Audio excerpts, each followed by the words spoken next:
DeLaine from Henson Brand Dealerships. Welcome to Fixed Ops Roundtable number 10. And I'm your Master of Ceremonies, Ben Price, joining you along with a lot of my characters from Melbourne, Australia, and Melbourne is the home of the Melbourne Grand Prix, where Murray Walker commentates, and there they go, around the chicane. Oh my goodness, it's time to rev it up!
Let's run down Joe St. John and David Spisak and many more. This one's for you, Ted. Woo!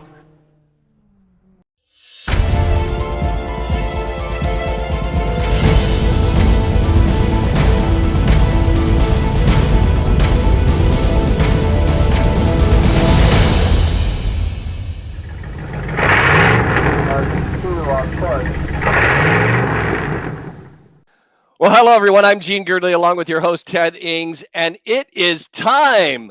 And what better way to start the event at the Fixed Ops Roundtable number 10, day one, than Joe St. John. Joe, welcome to Rev It Up. What is going on, my dudes? What an awesome morning we're having here today, and I can't wait to get this thing started. Like I said earlier, I got my Tully button formal wear on. I am ready to rock and roll. It is time to do this. Let's get this thing kicked off right.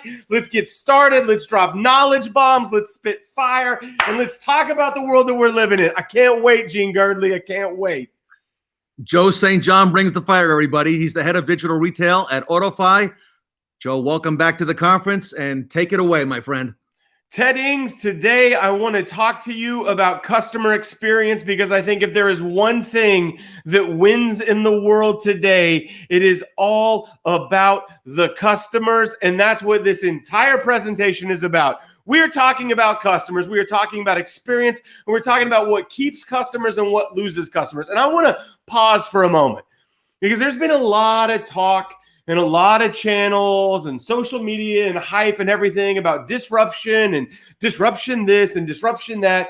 And the tech companies, we get a bad rap. Like, we're disrupting everything. And I want to take a stand and defend the tech companies. I was actually sent this from the one of the instructors at NADA Dealer Academy, where I'm the guest instructor on digital retail. And he's like, dude, this is the perfect slide. It's not the technology that is actually disrupting things. It's not being customer-centric that is the biggest threat to any business, right? Like, Netflix didn't kill Blockbuster. Ridiculous late fees did. Uber didn't put a bullet in the taxi industry. Limited access and fare control did, right? This is actually about the customers voting with their dollars, and where those dollars flow is where that money is treated best from an experience perspective. And that's not my viewpoint as someone out of a technology company. That is a viewpoint that has been spoken about by industry titans in memoriam, right? Like for as long as there have been customers, there have been people like Herb Kelleher at Southwest that said happy employees equal happy customers equal happy shareholders in that order. And I don't want you to take my word for it today. In fact, I want you to take this guy's word for it. You know who that is, by the way? I mean, it looks a lot different now. The former CEO of Amazon, Jeff Bezos, back when he was a nerd selling books. And in 1999, Jeff Bezos was on an interview show. I think it was like 60 Minutes or one of those. And they're pushing him on well, you're not really a tech company. You have 3,000 employees and, hundreds of thousands of square feet of distribution spaces and warehouses. You're not really an internet company. And I want you to listen to the way that Jeff Bezos responds here, because the way that Jeff Bezos responds sums it up perfectly, right? Let's listen to what Jeff has to say. That's what we're about. If there's one thing that Amazon.com is about, it's obsessive attention to the customer experience, end to end. And that's what those distribution centers are. But you're not a pure internet play. It doesn't matter to me whether we're a pure internet play. What matters to me is do we provide the best customer service. Internet, schminternet, that doesn't matter. Well, but it does matter to your investors to know whether they're investing in a company that No, they should be investing in a company that obsesses over customer experience. In the long term, there is never any misalignment between customer interests and shareholder interests. Well, that's the same argument that somebody at Walmart would make as well, wouldn't they? I don't see why not. I think they should make that argument. So it's a correct argument. Okay. So all right. Did you hear what he said, Ted? Internet, schminternet. It's not about the internet. Mm-hmm. If there's one thing that Amazon.com obsesses about, it's do we deliver the best customer service? For me, I think that is the summarization of all of this, right? It is the thing that we should be grounding every conversation we have about success in business in. And I think it's so interesting because we look at Amazon and we think that's a technology company. But if you go to Amazon headquarters, their mission statement that's on the wall doesn't say anything about technology. Their mission statement is to be the world's most customer-centric company. And I think that when we think about all the things that we're going to talk about today, with all the incredible guest speakers that you have lined up here, the one theme that should be running rampant through all of them and apparent to all of us is that when it comes down to this, all of this is actually about our customers. And I think that that's what makes this so challenging because our customers, I'll ask you this, Ted, are customers' expectations different today than they were 15, 20 years ago? They're higher. Yeah, it's insane. And I ask people all the time, you think of these companies, I reference Domino's Pizza all the time, they had these meteoric stock growths when they introduced Pizza Tracker. And my question is always why did Pizza Tracker make a difference for Domino's? And I don't have a really elegant way of saying it, Ted, but I think the reason that these technologies create Airbnb and Uber create these massive growths is because frankly, Ted, the way that we buy everything today is, it's insane. It's crazy. We live in the Jetsons. Think about right now, right? NADA is not happening. It's happening virtually, but the actual convention in person and us shaking hands and being there.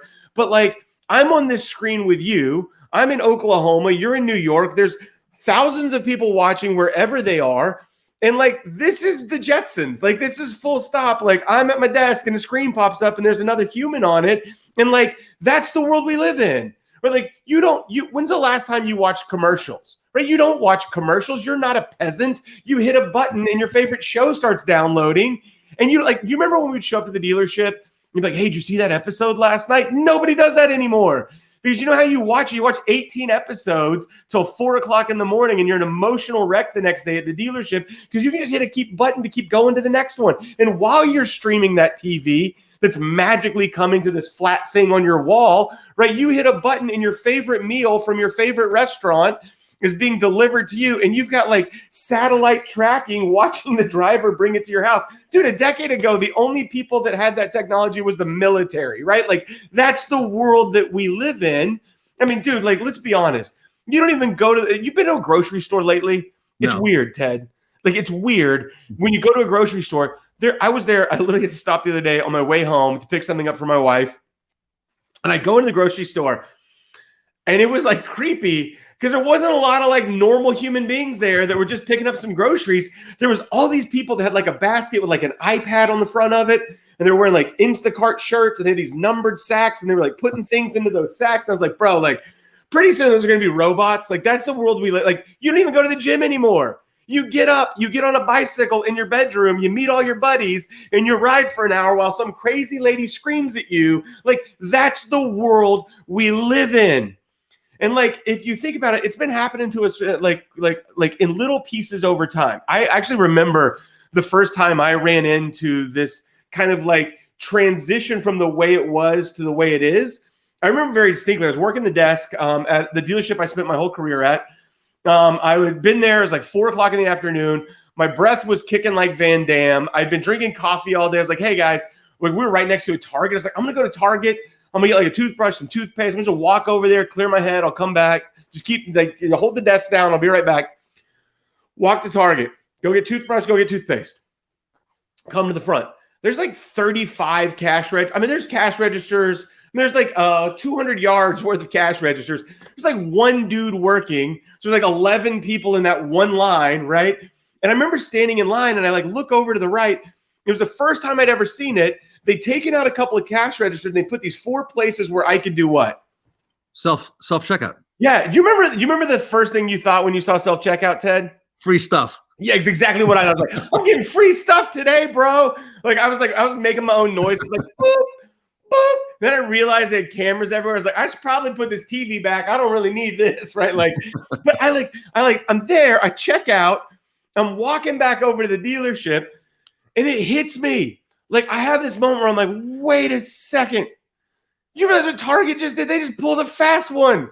Like, Target has literally pulled a fast one on all of us for like a decade, right? Which is they got me, the guy who's like giving them my money, right? The person that's the customer, like they got me to do an $8 an hour job because that beats the pants off standing in line for 3 minutes, right? Like they literally got me to do work because as a customer, I would rather do work than have to stand and wait. And that's the world that we live in. And that's the customers that are scheduling appointments for oil changes at your dealership. That's the customer that needs new brakes. That's the customer whose transmission's making a little bit of noise. It's the same customer that hits a button and has food delivered to their house.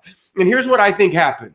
I work in the world of digital retail. It's primarily on the variable ops side, right? But what I think that happened for all of us in this business is that on March the 13th, I was at a dealership doing training. I was in the little conference room, you know, it was like small, dingy, smelled like leftover ribs. Like everybody was there. It was like 2 o'clock in the afternoon. The dealer comes in. He'd been at the basketball game in Oklahoma City that night or the night before that had gotten canceled. I don't know if you remember, like that was the scary moment for me with COVID. I was like, he comes in, he's like, dude, NBA's shutting down. This is serious, right? And I'm standing there, and as I'm standing there, all of a sudden my phone, I start getting these notifications, right? Like this event is all the things I was supposed to be speaking at, like doing my favorite job, right? Everything I was supposed to be doing, cancellation, cancellation, cancellation, cancellation. While that's happening to me, every salesperson in that room, every one of their appointments, canceled. Every customer coming in to look at cars, canceled. I had this moment where like, it got real. And I think what happened was because the way that some of the states reacted and shutting dealers' doors, like our economy got blasted into the future, right? I mean, I think when you think back in 2020, the amount of TV ads that were run by dealers saying, hey, buy it from home in your pajamas, the amount of like online commercials from OEMs that were like, hey, we'll bring the car to you. Like all of this got out there in the marketplace about speed and convenience and transparency. And so us dealers, we had to respond. And on the digital retail side, what most of us did was we slapped a button on our website to appease our OEM and said, all right, I'm doing it. I checked the box and we put our heads back down, started working car deals because we got to keep the lights on. And then we all looked up in 8 months and we're like, hey, I'm doing digital retail. How come people aren't lining up to give me their money? And the reason they're not is because that's not a business plan, right? Like a button on a website that magically sells cars is not a business plan. It's a false promise. It's not what Amazon does. Amazon isn't a multi-billion-dollar company because they've got a button on a website. Their business plan is really straightforward. It's how do I acquire customers and get them into this experience? And they're great at it. You guys know the little YouTube pre-rolls that you see before you watch a funny cat video with the like Amazon box with a smiley face sliding down and people talking about Amazon. They're incredible at follow-up. Ted, you ever like put something in your cart and you walk away and you like don't actually buy it, and then you get the like awkward text that's like, hey, forget something? Right? Like they do follow-up, and then think about what they really do. Like you hit a button, deodorant's at your house in 2 days, right? Like you hit a button, it says it's going to be there tomorrow. You're pretty confident it's going to be there tomorrow, right, Ted? Of course. Okay. Well, what does it take to actually get that deodorant to my house in 2 days? Well, it's logistics, it's inventory, right? It's warehousing, it's things that you know what it really is, Ted? It's people and it's processes. Mm-hmm. And when you think about this business, what Amazon does is what we do. We just have like convinced ourselves that it's something different because it's technology. But at the end of the day, it all comes down to people and processes. And here's the only way I can explain what I think is happening out there in the marketplace, right? What I think that's happening is that we have convinced ourselves that this is some sort of magical technology thing. And because of that, we've gotten away from some of the fundamentals and we've stopped thinking about what are we doing as dealers to deliver a truly experience that aligns with our customers. And we've stopped asking ourselves, is this a mediocre experience or is this a exceptional experience? And what I can tell you assuredly for the couple of thousand dealers that I work with is that the difference between those things is, are we being a resource for customers or are we being a roadblock? And whether that is in the way that we greet them on the service drive or how we allow them to schedule an appointment to whether or not we are doing pickup and delivery for them, every question we should be asking ourselves is, are we being a resource for that customer or are we being a roadblock for that customer? And I think as Gene's back on, that is time. There's my contact info. There's my cell phone number. If you text me, I will text back. So be careful with it, right? Like be careful what you wish for. Follow me on LinkedIn. I'm always posting fun stuff. And I hope that was informative for you and the rest of the crew. Thanks, Ted. Hey, Joe, exceptional customer experience, taking it back to Jeff Bezos and what he said 20 some years ago. It really resonates, you know. So what? Technology or not technology, right? Yeah. It all comes back to that experience, and that's going to be the future. And you asked me about expectations years ago. Joe, let's go 15 years in the future. What's going to happen? They're going to go up again. They're going to keep going up. Our expectations as human beings and the way that we interact and buy everything continues to go up, right? We want faster, easier. Like that's it. And that's, if you're not ahead of that trend, you're falling behind. So get out there and get good at it. Everybody, customer expectations are higher right now than 15 minutes ago when Joe started this segment. So they're going to keep going up. So stick with us, everybody. Fixed Ops Roundtable, Joe St. John, bringing the fire, AutoFi here at the Fixed Ops Roundtable. Honor to have you, Joe. Hey, thank you so much, Ted. It's been a pleasure.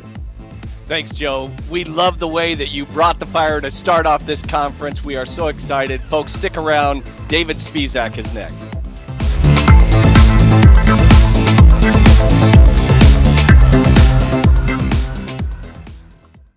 Hey y'all, it's DeLaine here with Henson Brand Dealerships, and I'm here to promote the newly renovated Coffee Cars in Cara. Every Monday at 10 a.m., join me and a special guest live on YouTube. You'll learn about my crazy life, also what's going on at the dealerships, such as upcoming events and giveaways, and of course, drink lots and lots of coffee. And if you know me, you know it's sure to be funny. See you live on Henson Brand Dealerships YouTube channel every Monday at 10 a.m. And don't forget to subscribe.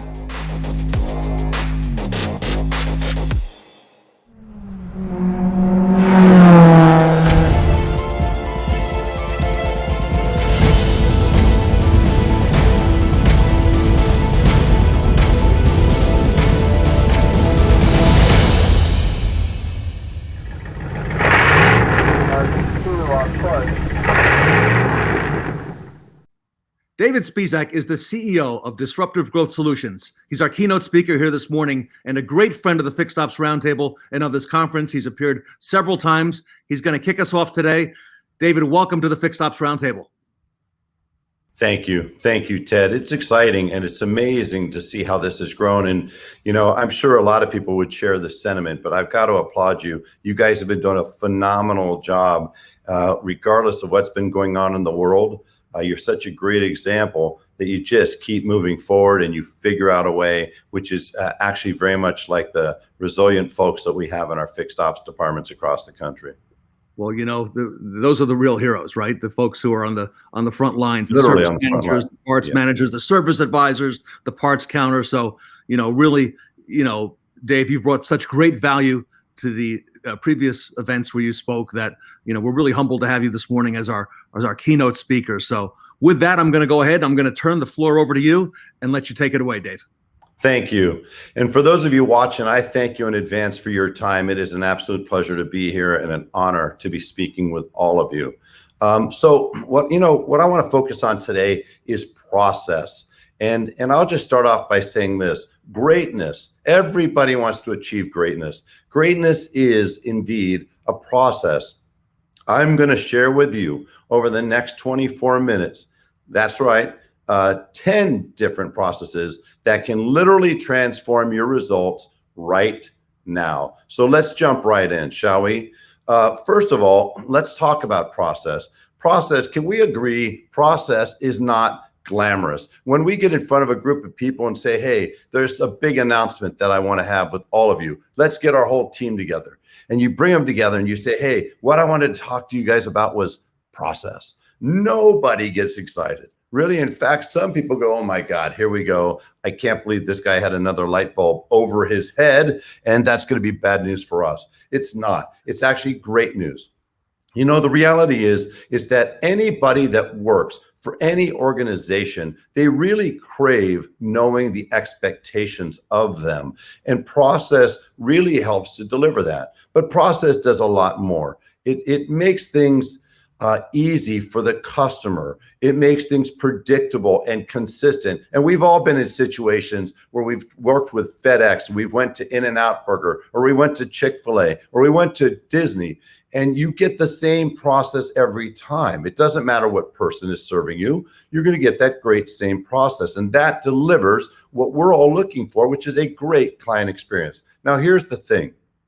Process is simple, but it's not easy. It takes a real commitment to doing it the same way. It takes a real commitment to training our people. And if you go anywhere that uses a great process like a FedEx or a Disney, there's always training. Training is not incidental. It's not from time to time. It's not intermittent. It's a full-time commitment that they have. So it's important that you have that.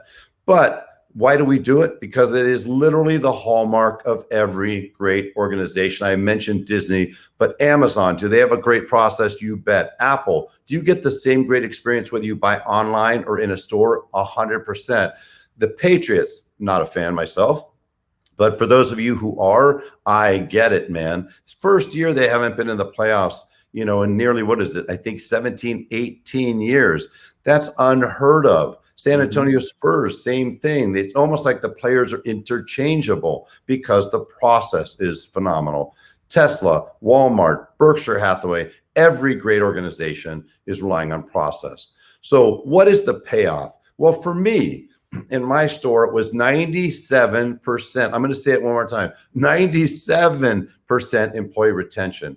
This is in an industry that averages 31% employee retention, 97% employee retention. Just think about this. If you only had to replace your employees once every 5, 8, 10, 15 years, how much further along would you be? How much more traction would you have? It would be tremendous. So that was a huge payoff for me. Second thing, we rose from 700 grand a month to 2.4 million, number one in the United States in fixed gross profit.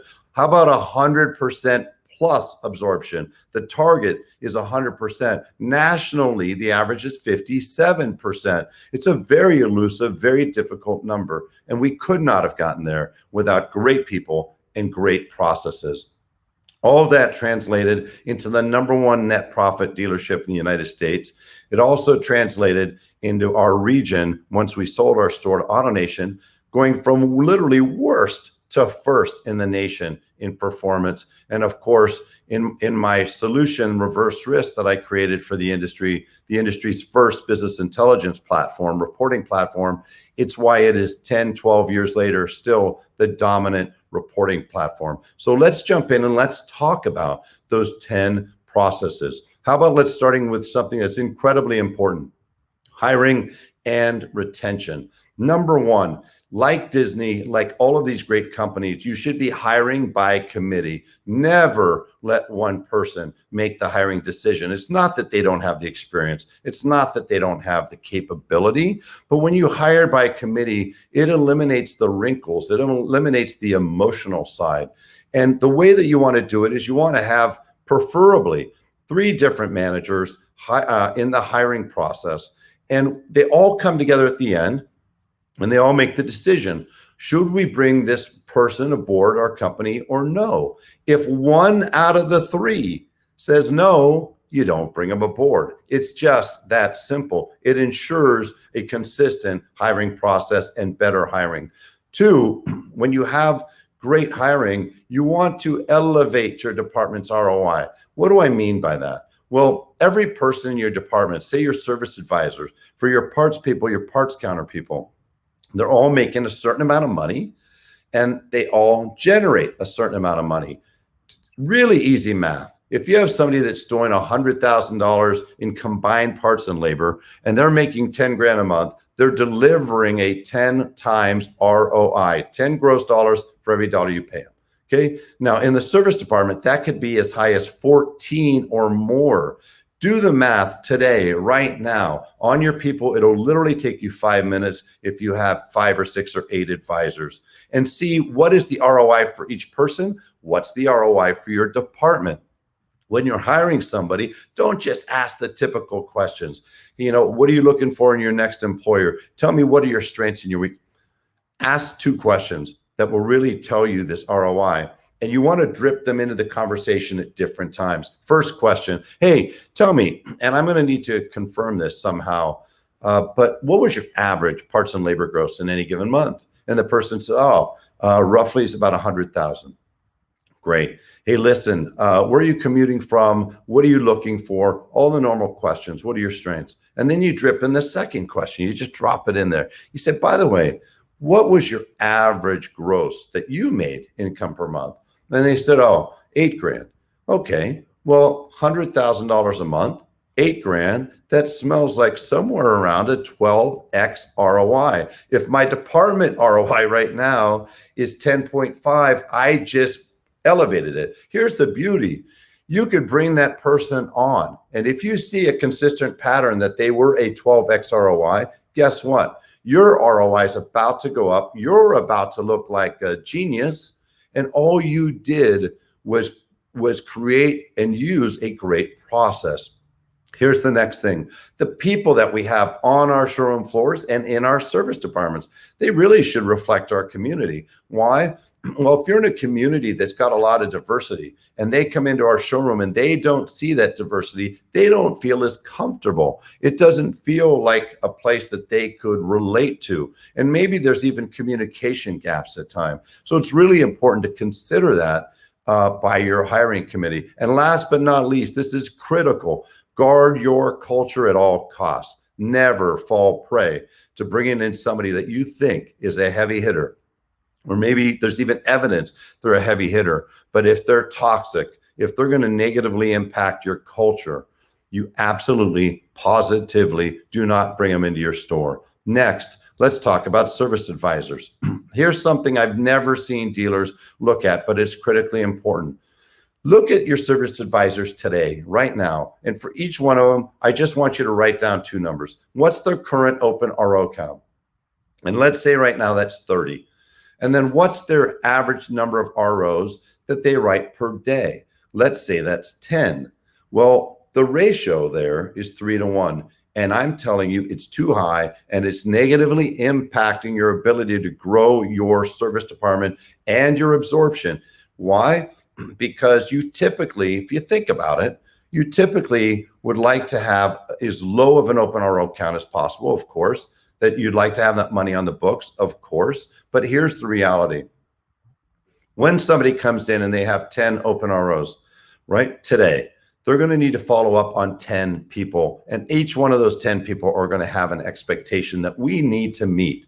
Now, if this person has 30 open ROs right now, they're going to have they probably have a time management issue. They probably have other issues too. When you have that much of a disparity, and you'd never want to be above 1.5, by the way. So if you do that math and it's above 1.5, that's when you really need to get engaged. Why?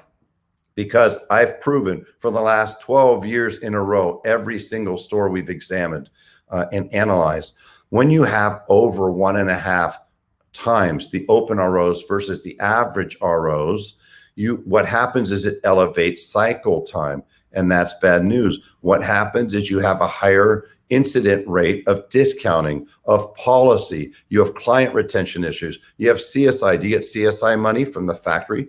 That can be impacted. But keeping your customer retention is the most important thing. And if the person is not on top of things, they're not going to be able to have time to do a full service drive walk around. That costs you upsells. They're not going to have time to convert MPIs. That doesn't just cost me money. That costs me morale in my shop.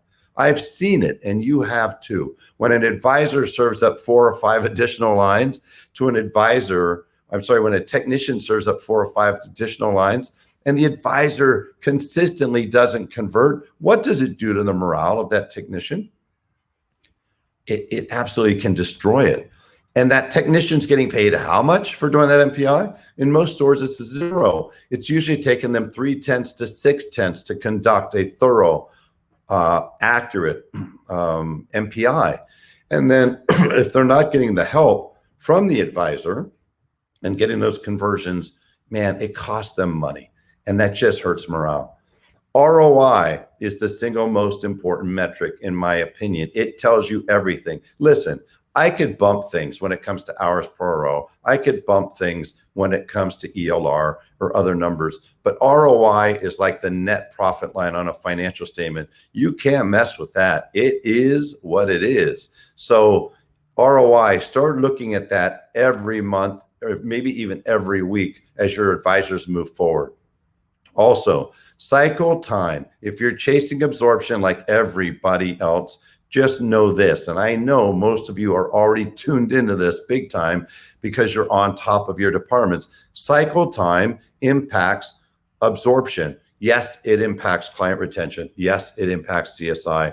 But if it's impacting margin, discounting policy, it's impacting absorption as well. And last but not least, this is critical. I want you from now on, starting today, don't just use the old time metrics that we've been using for literally decades, like ELR and hours per RO, parts to labor ratio. Look at dollars per RO. What does that mean? You could literally look every time Susan or Bob or Jason or Jennifer is in front of a customer in your service drive. This will tell you how much money is going to go into your financial statement every time they reach out and say hello to somebody. And this is the best indication of how good they're putting everything together for the purposes of serving a customer. All right, let's jump forward. Transactional management. Most of you have probably never heard of this. If you haven't, don't feel bad. 95% of the industry hasn't really heard of this, but it is one of the things that helped us transform from 700 grand a month in fixed gross to 2.4 million in fixed gross. Here's the reality. In most dealerships, now this includes the sales departments as well, but in the average dealership, they're getting between 10,000 and 14,000 opportunities to be in front of a customer and to transact. But did you know that the vast majority of those transactional opportunities are being handled by our lower 50% performers? Hey, listen, is your dealership a democracy? Hey, your turn, your turn, your turn, your turn, your turn. Or is it a meritocracy where you want to reward people for outstanding performance? It's a meritocracy, of course. So what do you want to do here? You just want to add that dollars per RO I just talked about to your traditional metrics, and it's something you want to look at every day. Next, you want to determine, as I mentioned earlier, the ROI for your department and each advisor. And what you're looking to do each month is to bump that number up, up, up, up, up. And each individual thing you do, from implementing process to measuring those dollars per ROI to training and everything else, is going to have an impact on that big ROI number. That's going to translate directly into higher absorption, higher net profit, and yes, higher income for each and every one of you. And last but not least, here's the best growth KPI that most people haven't used or haven't heard of. It's so simple. What is the dollars per day that you're doing in your service department and your parts department? Let me ask you a question. If you're a service manager or parts manager, and you see that last year you were doing $5,850 per day, and so far this month, you're doing an average of $5,200. Does that tell you something? Is there any other metric that's more important than that? What that's telling you is you're making $650 in gross less a day, which means unless your expenses have gone down by $651 per day, spoiler alert, not likely, you're looking at your net profit and prospectively your income going down. Measure those dollars per day. Here's what I did in my store. I had 3 numbers on the back of the door. Number 1 was our record gross per day for any month we ever had. I had our record there. Second one, I had our gross per day for the same month in the previous year. Every store, every department, every manager wants to beat last year. And let's face it, we are all competitive, right? So this gives you something to shoot for. If last year we were doing $6,000, this year I know we need to do more than $6,000 per day.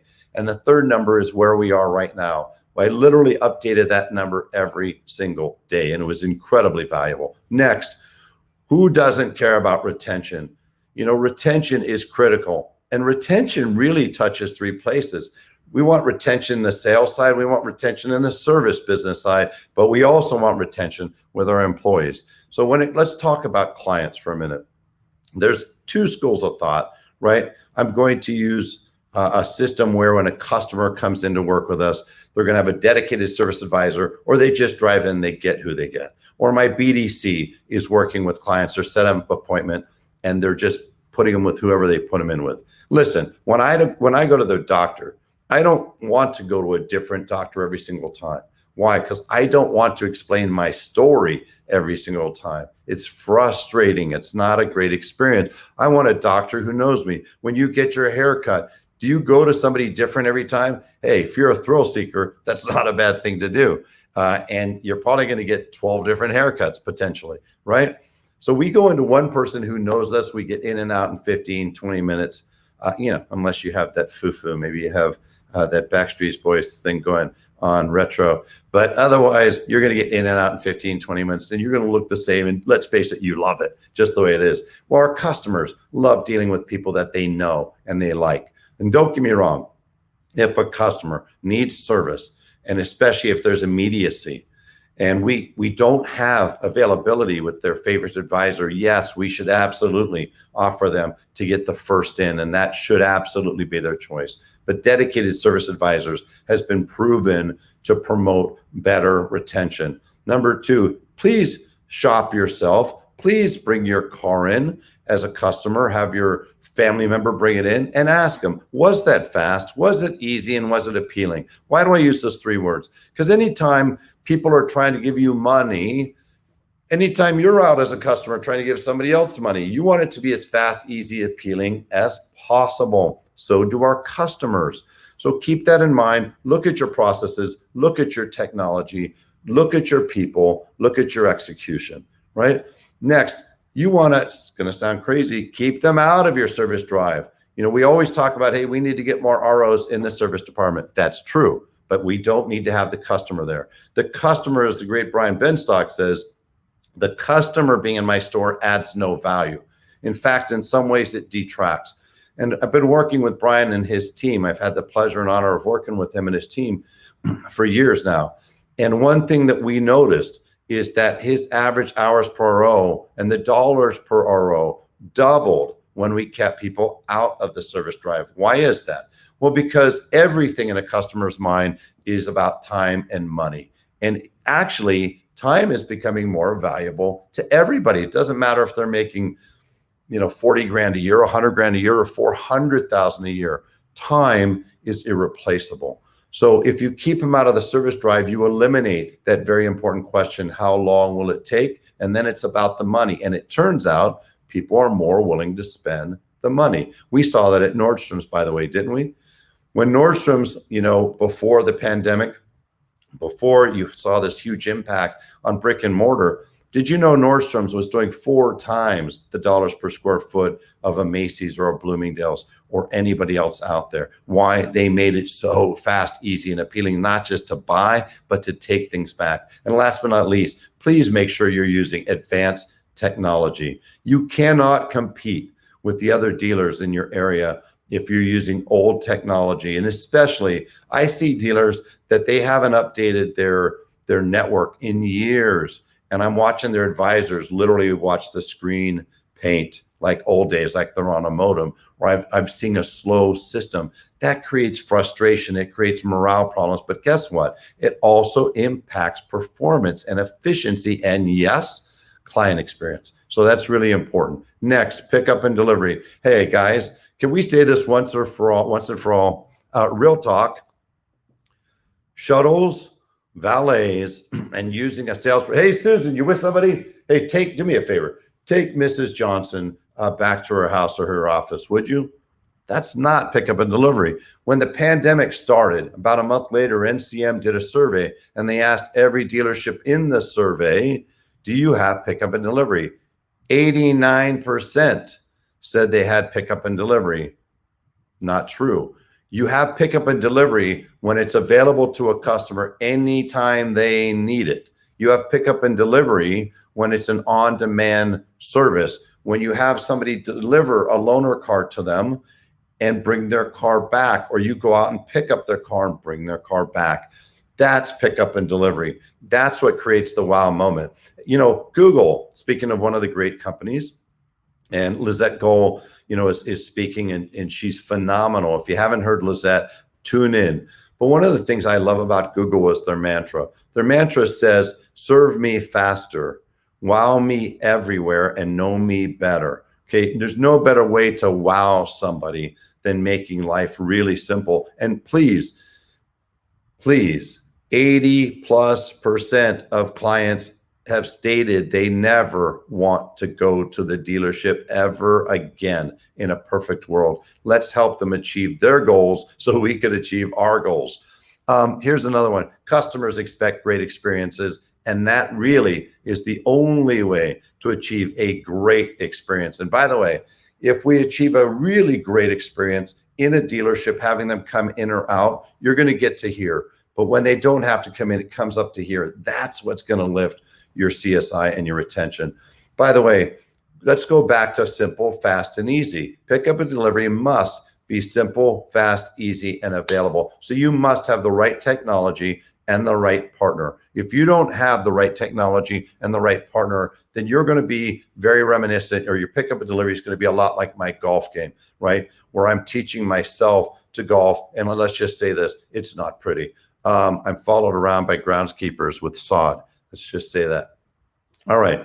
So let's get into the speed round, because we only have about a minute and a half left. And I said I'm going to give you 10. So here's the last 5. Your tech stack, your marketing spend, know your numbers, eliminating the noise, and service absorption keys. So let's do these. Tech stack. Man, we're getting to the point in this industry where we simply cannot have any more solutions coming in that are disparate systems, that are not integrated or are not intelligent. Take a hard look, take an inventory of your tech stack, and ask yourself, is your current tech stack, what is a tech stack? It's your DMS and all the solutions around them. The average dealership is logging in to 12 or 15 different solutions every day. That is an untenable situation. It's not sustainable. And let's face it, there's no way to get value out of that scenario. So what can I do?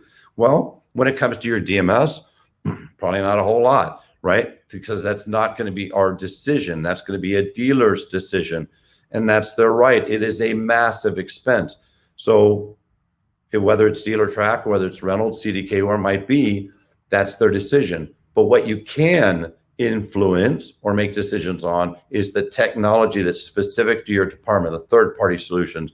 Make sure that it's fast, simple, and easy for your people. If it's not fast, simple, and easy for your people, you cannot achieve frictionless or fast, simple, and easy for your customer. Make sure it's got data intelligence and make sure it's got integration built in. More and more companies, by the way, like Team Velocity and My Karma, are dedicated to creating a tech stack for you that's fully integrated. You don't use Microsoft Word and then use a different Excel-like program and a different, you want to use Office so that they all work together. Number two, marketing spend. Hey guys, the ROI for service marketing can be spectacular. And time again, I see actually an underspend in parts and service marketing. And oftentimes I see an overspend on the variable side. Well, the reality is my ROI capability on the service side and my ability to attribute where my marketing dollars went and how they produce for me is high in a service department. So please make sure that you're using that. One of the easiest things you could do, by the way, is paying attention to your search.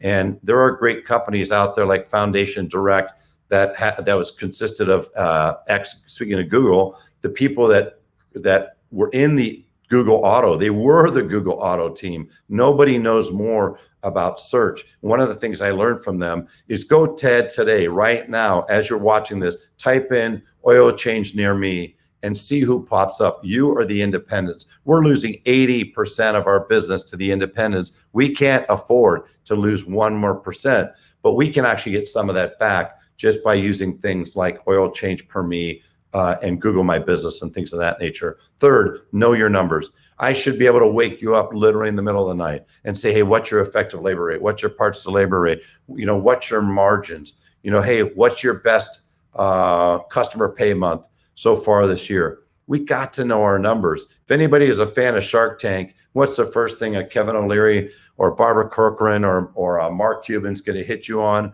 Hey, what's your numbers? And they're not curious about the number itself. They're curious if you know your numbers. You're a business person. And whether you're a parts manager, service manager, or an advisor, or a parts counter person, you have a business and you need to know the numbers on that business. Anything that can be measured can be improved upon. Second to last, eliminate the noise. I would say in at least 50% of the stores that I'm in, I could look at their op codes and I find op codes like miscellaneous or customer requested or unknown. When you're looking at all your numbers at the end of the month, how in the heck do you know what your real performance numbers are? If you have that kind of noise, we've got to eliminate the noise from our numbers so that we have pure data, so we know exactly what to do to lift that service absorption. And speaking of service absorption, here's the keys. There is many ways to chase that number, right? One number is to stay on top of your controllables, your controllable expenses, and make sure you're actively engaged in managing the expenses that you can directly control, right? Second thing is we can elevate the ROI in our department. We can go beyond that. We can improve our retention. Everything that I just shared with you is going to make a contribution to that service absorption number. And I would love nothing better than to hear from any of you that you were able to elevate. Yes, I would love to hear that you made it to 100%. That's the holy grail, man. But if you're at 57, like an average store, and you make it to 65, 68, 75, 85, I want you to really know this. When you do that, any amount that you lift is relieving pressure from the variable department. And let's face it, fixed is called fixed because you guys are consistent, man. You're reliable, and you can create this type of revenue. You don't have this like we do in the variable department. So when you could bump up your service absorption, even if it's from 57, 65, 75, whatever it might be, you are directly responsible because of your dedication and commitment, because of your work ethic, and because, yes, of your execution of process. You're completely responsible for every dollar in net profit lift in your dealership. And that makes you a hero in that store. That makes you invaluable in your store. And I would love nothing better than 2021 to be the very best year of your life for your store, for your department, but especially for you and for your income. And if you want to know more about specifics, about anything I've spoken about, or if you want to know more about how you can elevate your department, elevate your career, move to the next level in your career or in your income, please feel free to reach out. My number is going to be on the screen, 510-604-0308. You could hit me up there. You could find me on Clubhouse. If you're not on the Clubhouse app, check it out. It's where your customers are. Or you could find me on LinkedIn. Ted, Gene, always a pleasure. I think I went just a couple minutes over, but I hope it was worthwhile for all of your viewers. David Spizak, fast, simple, easy. I took good notes. Amazing information. You gave us about an hour's worth there in those last 26, 27 minutes. So tremendous information. Dave, thanks for kicking off our event today. David Spizak, easy to reach here.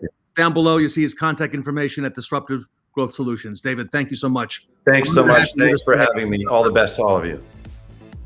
Well, thanks, David. And Ted, we're just getting started. Darren Gresseth of BG Products and the BDC of the Future panel with John Traver are coming up after the break. It's day one of Rev It Up at the Fixed Ops Roundtable.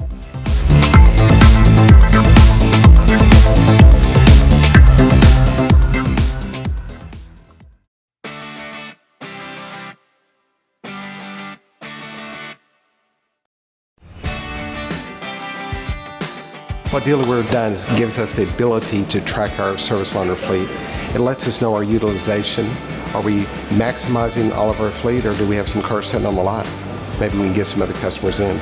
The other thing that we like is that we can track all of our expenses and make sure that we're caught up to date on what customers may owe us, gas, tolls, things of that nature. All of the service advisors, both of our cashiers can use the program. Makes it really simple, makes it easy to operate. That was a great experience. Everybody listened to what our needs and wants were. Then they helped show us how to use everything. We were up and running in about an hour. It wasn't anything major. It was really pretty simple. You know, when you have 76 cars in your loaner fleet and you're trying to figure out where everything is at, being able to see that a car's been out for 19 days, it's like an oh wow moment. You just go, wow, really? It's been out that long?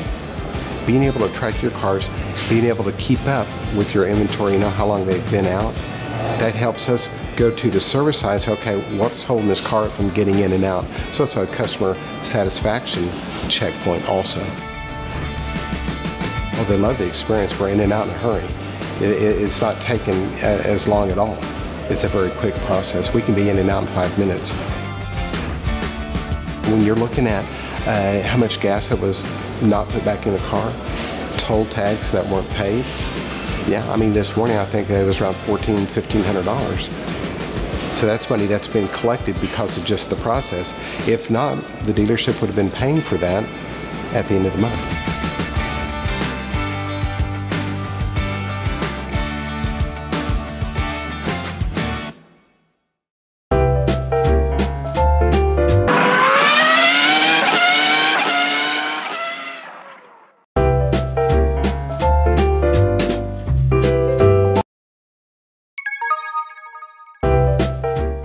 Times are changing, and so are customer expectations with automotive service. Customers expect service that comes to them wherever they are. Trust through transparency. Show them, don't tell them.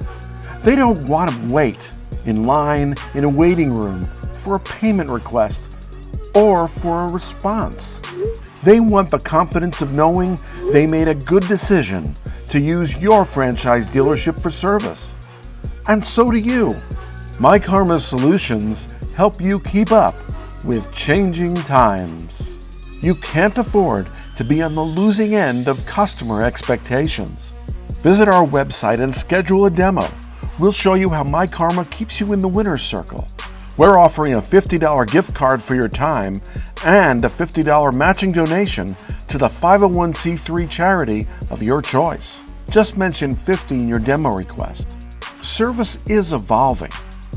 Shouldn't you?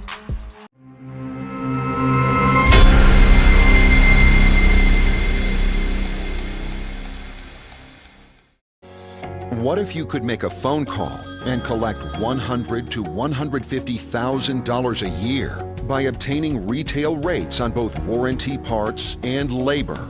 Sound too good to be true? We do all of the work for your dealership. We are the pioneers in retail reimbursement and regarded as the industry leader amongst dealers, accountants, and state dealer associations nationwide. And we don't share in your new profits. You keep it all. Your service managers and parts managers are busy. They have a job to do. Leave it up to the experts. We offer a turnkey solution. Your manufacturer won't know you retained a law firm. Our firm has made thousands of submissions and has collected hundreds of millions of dollars for our clients in over 45 states. Because of our unmatched experience, our results yield the highest possible increases. We offer a low flat fee, never a contingency fee. Our fees are much lower than non-attorney consultants who take a percentage of your added profits. We are lawyers. This is legal work. Your state statute controls the outcome. The factories rely on their lawyers to respond. So let us level the playing field. Bottom line, thousands of dealers have selected Bellavia Blatt for their retail warranty submissions. With our low flat fee, expert reputation, and behind-the-scenes work model, we are your best choice.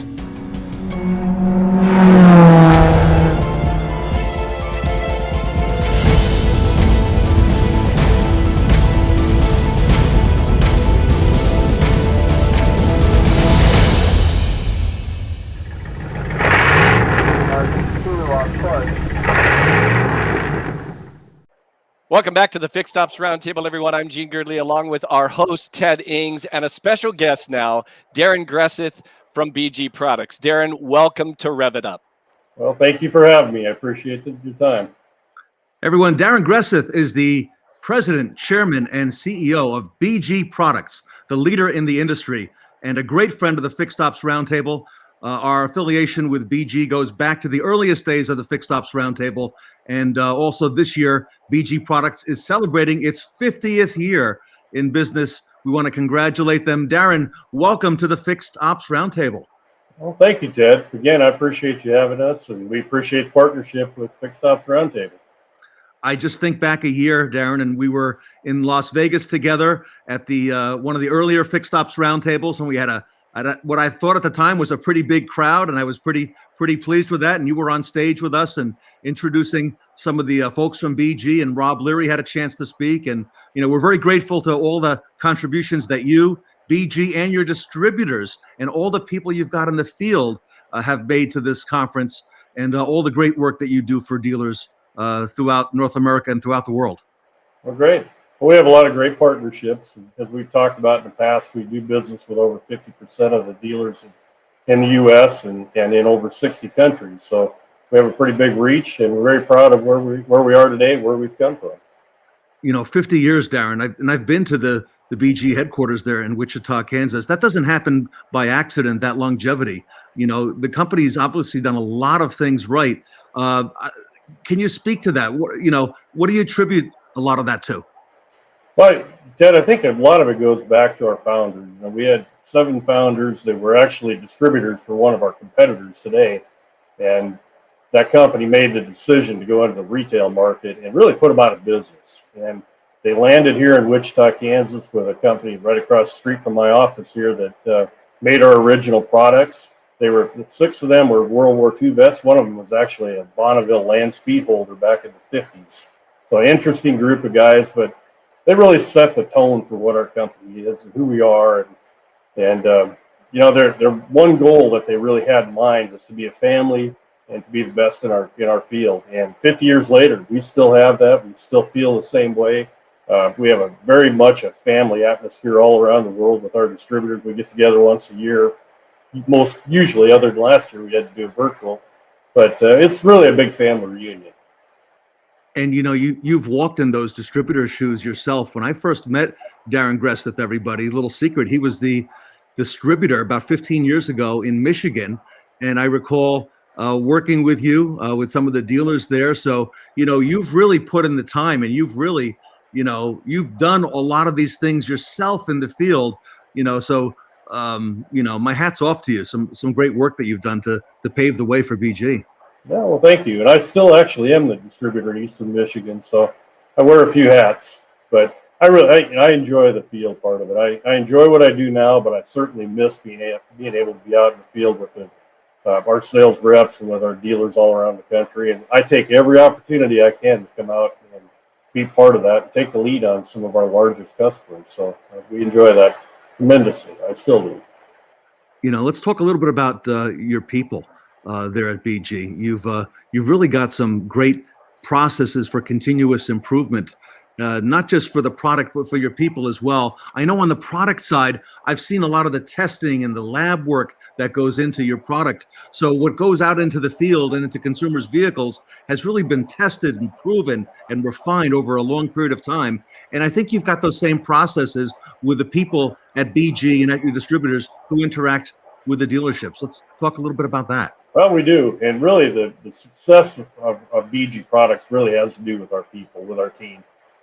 We have a great team right here in Wichita. We have about 375 employees that are involved in all aspects of manufacturing, office work, everything that goes into it, compliance all over the world. And because of that, we're able to make products and make equipment and design programs that help our team in the field. But really, our field team is really the key. I kind of subscribe to that old adage that nothing happens until somebody sells something. So one of the things that we look at corporately, we can do all the right things, but if we can't sell what we make, it really doesn't do us any good. So we build everything around our field team and then building value for our dealer partners. And training is a big part of what you do there at BG. And you've really expanded that because you've got a full conference and training center. Tell us a little bit about what you've got set up there for dealers. Sure. So Ted, one of the things that we've always been known for is our training. And part of what we try to do, not only to help sell the preventive maintenance services in the dealerships, but really to try to take some of that off of the service managers and service directors. Anything that we can do to provide value and make sure that we're doing everything we can to train their staff, to talk to customers and provide, share the value of the maintenance services, share the value of the products that we provide, and the value of the services that they offer, that's huge. So here in Wichita, what we've done is we've really made a large investment in our training program. We built a new training center that has classrooms that we use. We have a demonstration center. We also have what we call our BG Proving Grounds, which is our automotive maintenance shop. And as you mentioned earlier, all of our products and services are driven around technology. And what we try to do is get ahead of the game and watch what's happening in future technology. And it's changing very rapidly, as we all know, with electrification and hybrids and hydrogen and who knows what's going to come next. So our team is really devoted to identifying what's going to happen in the future, how those are going to affect the dealerships and repair shops we deal with, what kind of problems we can have, what really turn into opportunities, and then build training programs for our team, for our sales team, but then for them to go out to the field and take that to the shops. And as we all know, the better trained they are, the more capable they are of speaking to all of these different things, the better we're going to do in the field. And that's really the key to our success. And from what I've heard, Darren, in terms of being able to service retail dealerships, you've got more people in the field at BG between corporate and the distributors than if you look at all these other providers and OEMs. You've got more than most of them combined from what I see. Well, we really do. And we've got a very strong distributor network that's always been based on having that good team that goes out to the field. So we have about 800 sales reps in the U.S. And then corporately, our team, we have support on the technical side. We have support on the chemistry side.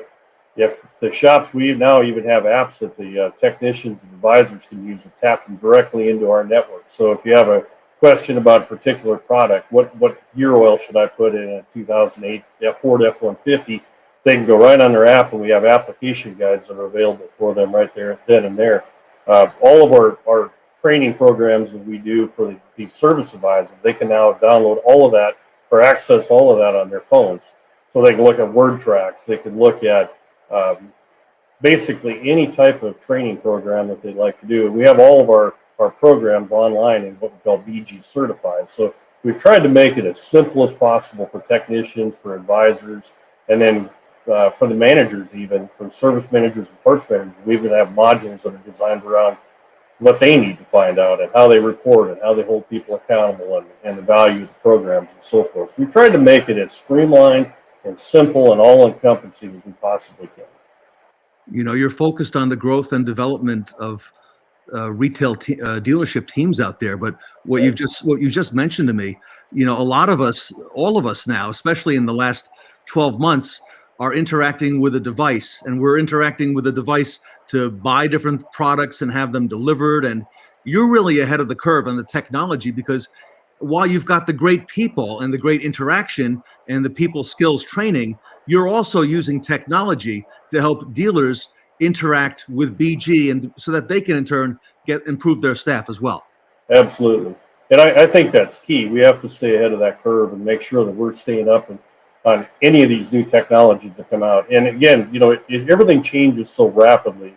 The technology team I'm working with directly today to do the video, you know, this is all designed around how do we make sure that we have the best possible capabilities at any given time.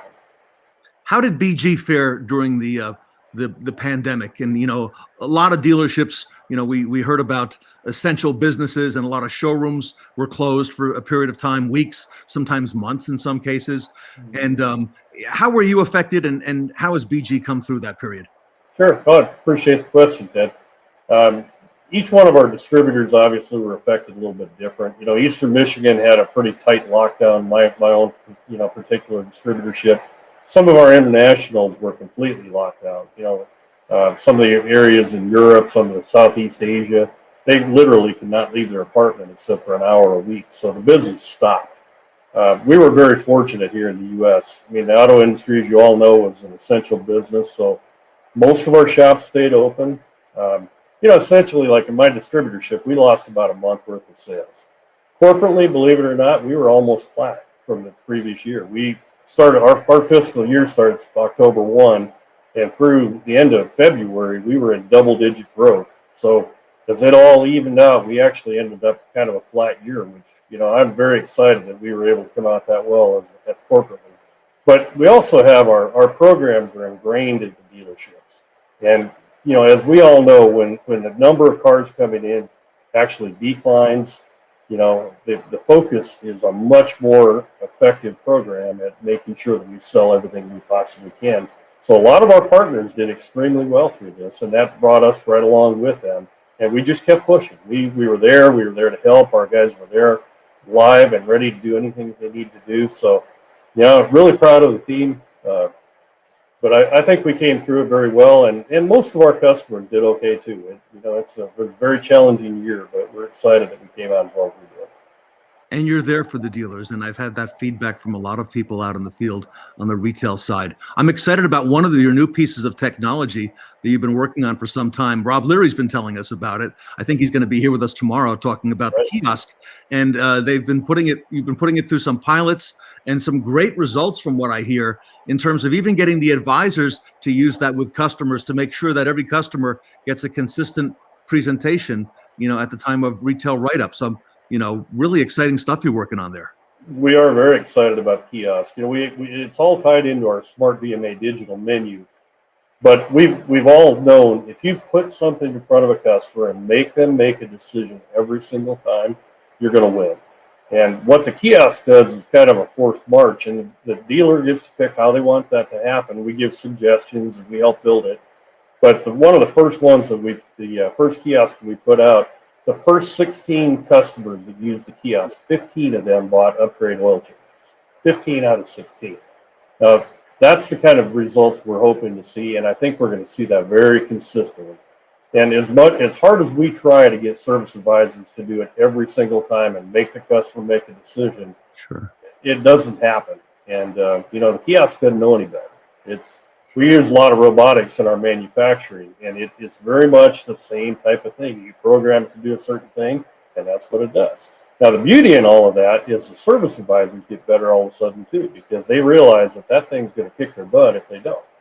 So I think it's going to be a pretty interesting dynamic, and we've already seen a lot of that happening with our pilot program.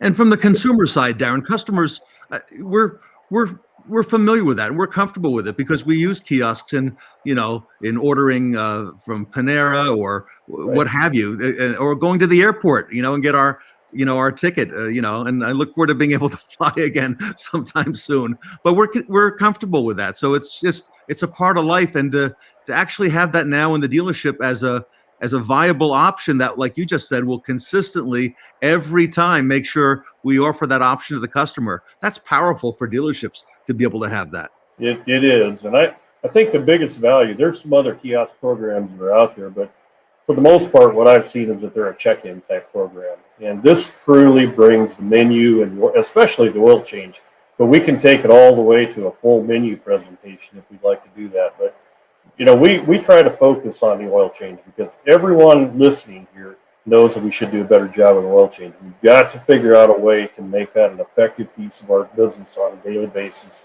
And we have some really good answers for that. And I think it's going to be tremendous to see how this plays out. Okay, my last question for you, because I know you're busy running BG products. For our dealer audience and for our service and fixed and parts managers, look into the crystal ball. Here we are in mid-February, and we've got another 10 and a half months ahead of us.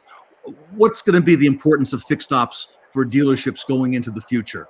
As we've weathered this past year, we've learned some great lessons from it. How important are fixed ops going to be as we look into the near future and the long-term future for dealers? Sure, that's a great question, Ted. So I'm in my 36th year with BG. The first 25 being in purely in sales, and of course the last 11 here corporately and still involved in the sales end of it. But I've seen a significant shift in what happens in the car dealerships. And I think everyone can relate to it. It used to be, and I'm not telling you anything you don't know, but it used to be that the fixed ops department was a necessary evil in a lot of our dealerships. And I guarantee it was in markets that I've worked in. And they viewed it as we have to have them. They do the warranty work. Nobody really relied on how much profitability came out of that department. But as you can all relate, when sales started to go down, when interest rates were high, the crash of 2008, in Eastern Michigan was interesting for sure. But fixed ops departments really kept the dealerships alive, kept a lot of them alive. And we started hearing about service absorption, and then I started to see a shift with my service managers and service directors. To all of a sudden now, they get up into 80, 90, some places 100% absorption, and their pay plans began to change. And their pay plan now was focused on, we need you at a certain absorption because that's how we make money in our dealership anymore. Obviously, it varies depending on the sales of the company, but I think going forward, it's just going to continue to be more and more important for fixed ops to make profit. And one of the things that we love about what we do is one of the fastest ways for them to improve profitability in fixed operations is with the service chemical program. So if you take all the things that we've talked about, training and the right products, high quality programs, lifetime protection plan that BG offers, and the kiosk, all these different things that we add to that, give that service department some valuable tools to use to be profitable. And that's what we're here for. We're here to be partners. We do everything we can to be a trusted partner with our dealer partners. Great. Darren Gresseth, everybody, President, Chairman, and CEO of BG Products, making a huge contribution here to fixed ops in the U.S., North America, and throughout the world. Darren, we're looking forward to a great conference ahead next 2.5 days. And thank you so much for being a big part of what we do here at Fixed Ops Roundtable and for your company's amazing support. Well, thank you very much. We appreciate it. And another great partnership right here. So thanks both. Thank you, Darren. John Traver moderates the BDC of the Future panel next on Rev It Up.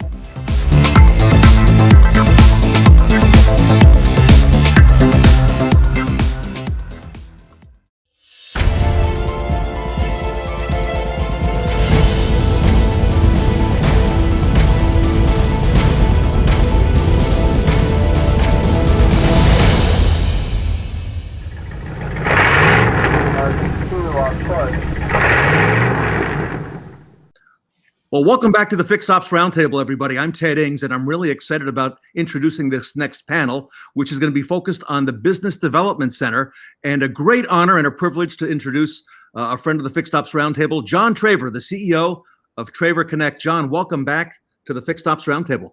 Hi, Ted. So good to be back, of course, in this panel. Wow, this team that's been put together. Cannot wait to hear what these ladies have to say around business development in 2021. And John, some familiar faces here on the roundtable. You're a Best Practice Award winner. I see Sarah Van Tyne as well as a Best Practice Award winner. I recognize Martha and Shauna as well. You'll introduce everyone to us. And John, just a little bit of the history going back. You and I met many, many years ago, probably more than we'd want to admit. I think it was back in 1993, everyone. I met a fellow named John Traver at Gulf States Toyota in Houston, Texas, and he was rolling out the business development centers for that Toyota distributorship. And wow, what a run, John. Just I consider you the father of the modern day BDC. So great privilege to have you here with us. Does that make me a grandfather now, being it's been so long, right? I remember that meeting.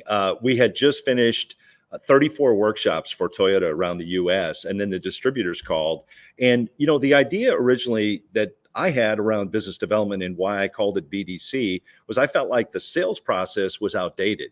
And, the consumer of that day, we weren't throwing keys on the roof anymore. And the way we communicated needed to change. The buying cycle was longer. There were so many things that sort of implicated the need for that change. And what I want to say is this.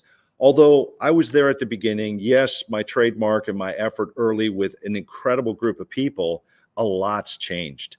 And the really front line and the leaders of today are these ladies right here. These are folks that are innovating and evolving the Business Development Center. Drucker said, you can innovate process, you can innovate product, and you can innovate market. And the ladies you're about to hear from are doing all three. So although that was the beginning, Ted, what we're really talking about is what's going on today. And if you'll allow me, I'd like to introduce our guest panel. So first of all, Miss Sarah Van Tyne, who has become a friend. And Sarah and I got a chance to meet last year throughout the many events, of course, Vegas, and then beyond Vegas, all the virtual events. Sarah is a director for fixed and variable BDC at Scott Clark Automotive. And if you know of AMSI Group, the largest privately held group in the United States, Sarah oversees a number of their stores, 3 stores in Charlotte, North Carolina. She's a friend. She's an incredible leader, has a bright future. We're lucky to have her today. Sarah, thanks for being with us. Elizabeth Martin is the service BDM for the Scott Clark Auto Group there in Charlotte. And so she has emphasis on the service BDC side, the fixed ops side, and she too will be bringing heat, if you will, today as we get rolling. Shauna Corsell. Shauna is with Carter Myers Automotive, and she's the director of operations, of course, in Charlottesville, Virginia there. And so she has bandwidth over really BDC function as well as, well, you'll see as we get into the sales and service piece, she goes deep and she oversees that group and their operations. And then Martha Alvarado, which is a familiar face for you. I know she's participated in numerous panels. Martha's at Wondries Toyota, just outside of Los Angeles, about 15 minutes. And, she is our CRM manager. So she has a BDC oversight for them, sales and service. And Kelsey Johnson. Kelsey's with the Perry Auto Group. She's a business development manager. She's in Elizabeth City, North Carolina, just off the coast, just south of Norfolk, Virginia.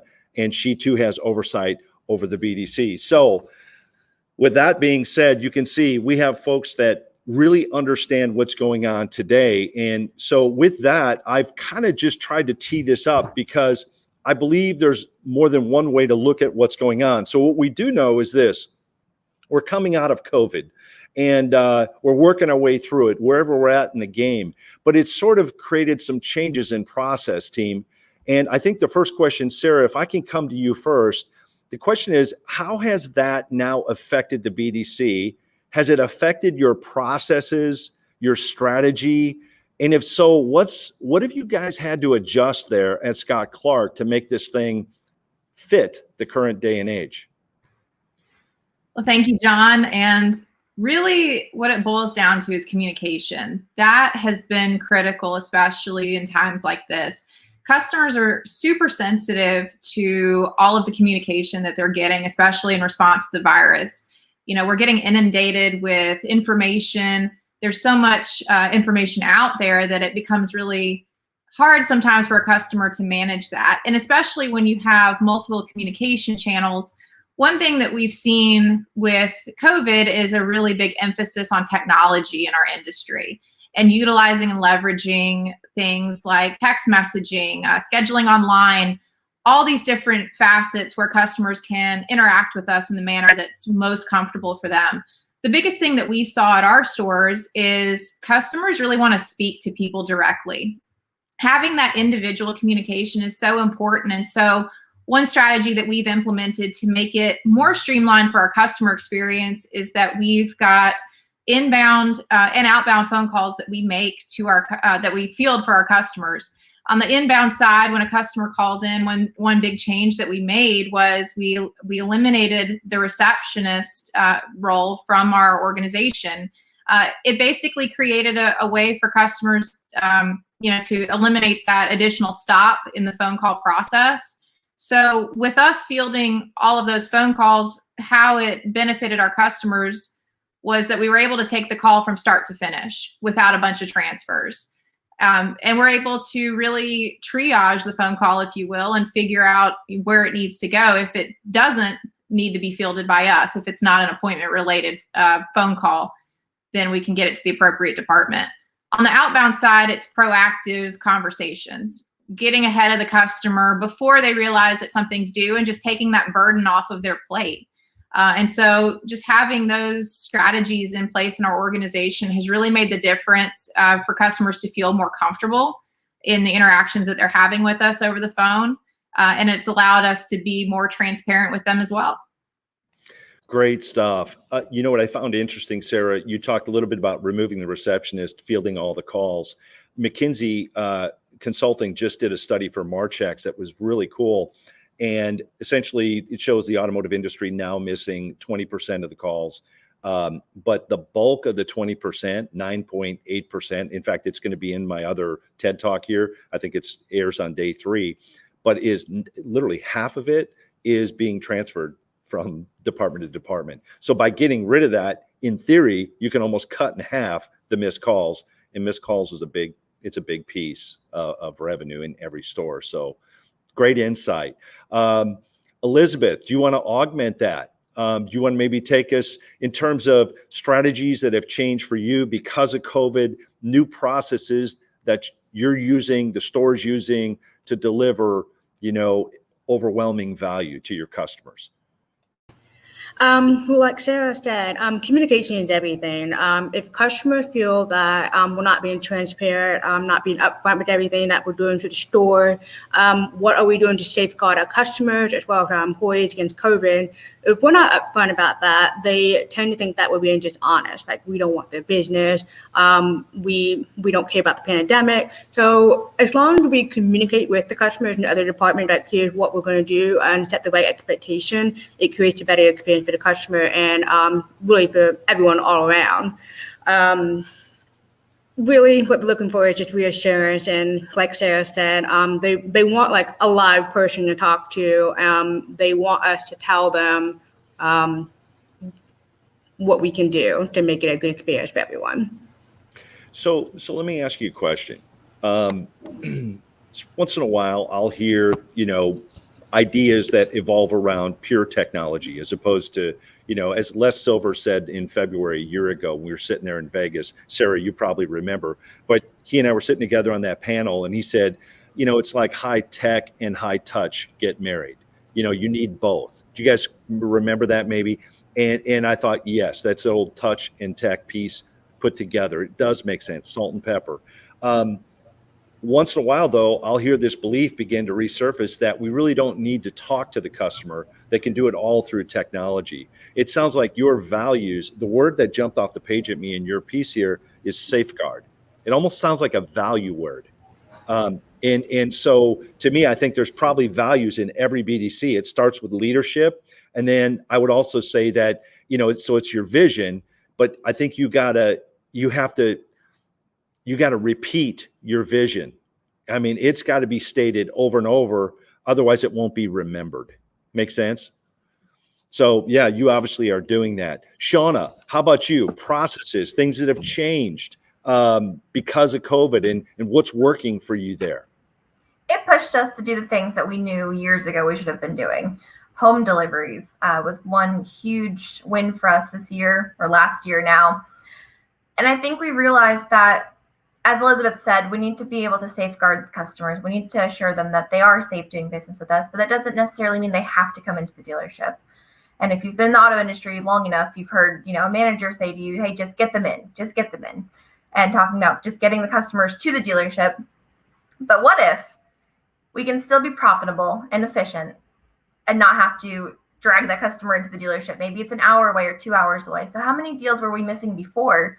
Where now we're capturing this untapped opportunity that we really haven't done not well. I think we've dabbled in it. We've all done home deliveries, but it's been onesies or twosies, and not 20 or 30% of our business. Or some dealers during the pandemic, depending on your state lockdowns, they weren't able to remain open. I know Pennsylvania got hit so badly, and we were very, very fortunate in Virginia to not have the same restrictions, but we had to pivot.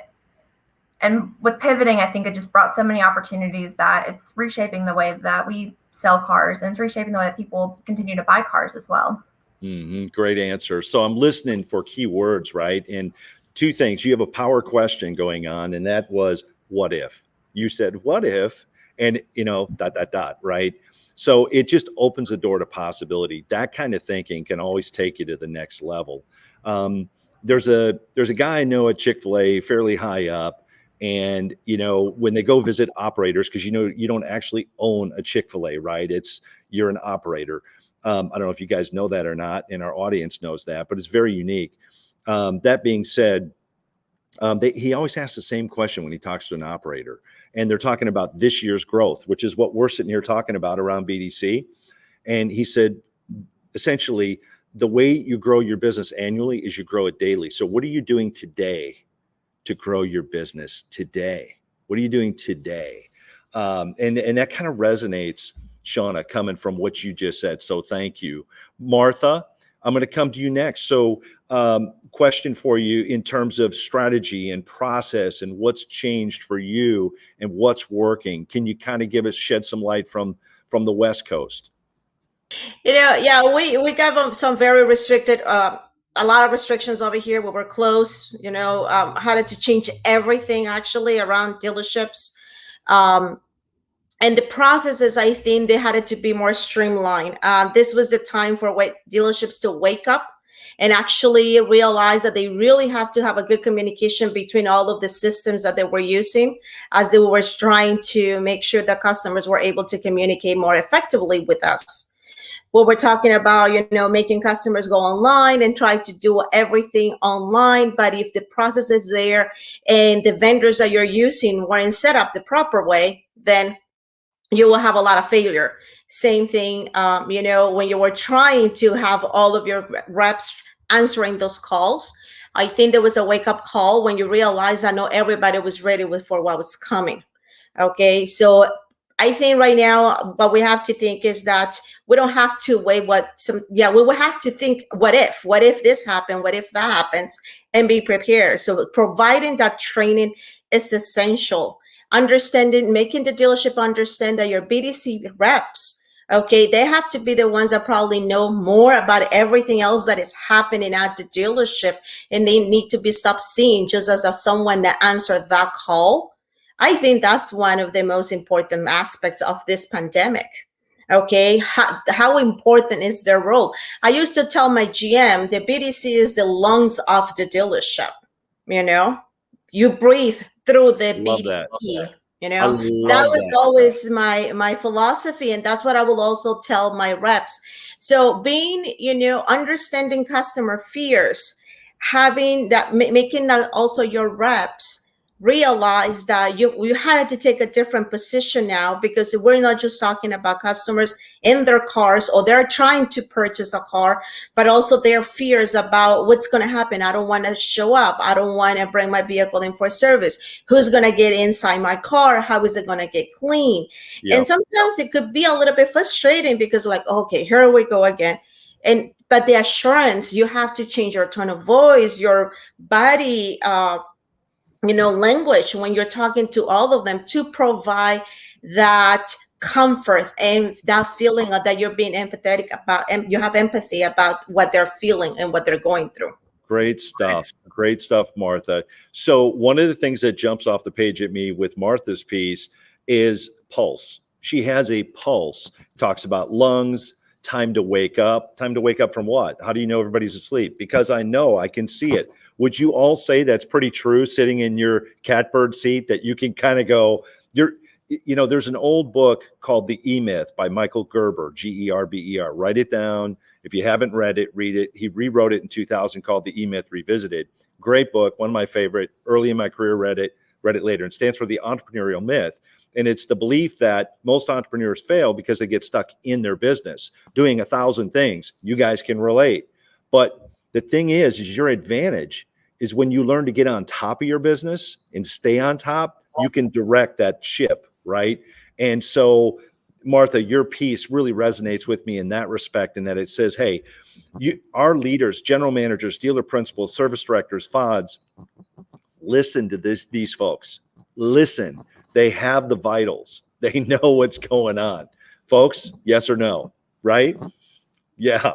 Okay, Kelsey, you're up. So COVID, what have we found? What's changed for you in the stores there in Virginia? Right. Something I really think is we had to keep that customer experience alive. We didn't want to backtrack and, no longer offer the VIP test drives and things like that. We wanted to keep those things alive, but maybe in a different way, bringing the vehicle person at work, at home, whatever it might be, so that you make that experience a little bit better for them and a little bit safer as well. So just kind of keeping those same procedures that you had, but just revamping them a little bit to make them a little bit better. That way they're more safer for the customer, and it's just keeping the customer experience alive. Shauna said, the sales managers always say, just get them here, just get them here. Well, in this day and age right now, we can't just get them here. They don't want to come in. They don't want to be exposed. They don't want to do that kind of stuff. So it's really taking the time to spend more time with a customer, more time with a lead, making sure that you're answering all those questions, making sure that you're making them feel comfortable and safe in your dealership. So I think that's just the biggest thing right now, is just taking those processes you already have and just revamping them a little bit, just trying to offer a little bit more support to the customer, a little bit more hope that, yes, things are changing, but we're still here for you. We're still going to make everything good. So I think that normalcy. Yes. That's great. I love the phrase, keep the CX alive, or keep delivering that. So it sounds like you already had momentum. And anytime you get momentum, you know how powerful it is to maintain momentum. It's hard to create. Yeah. No, great soundbite. Okay, Kelsey, thank you. Okay, question 2. We're over halfway through, so we're gonna couple minutes on each of these. Let me ask you this, because I think this will help our audience. There's a lot of things to create in terms of your BDC success. So COVID or no COVID, you guys are thinking success, right? And success is growth. It's efficiencies, it's all these things. But what's the one thing, the big rocks go in first, and then the gravel, then the sand, then the water, and everything fits.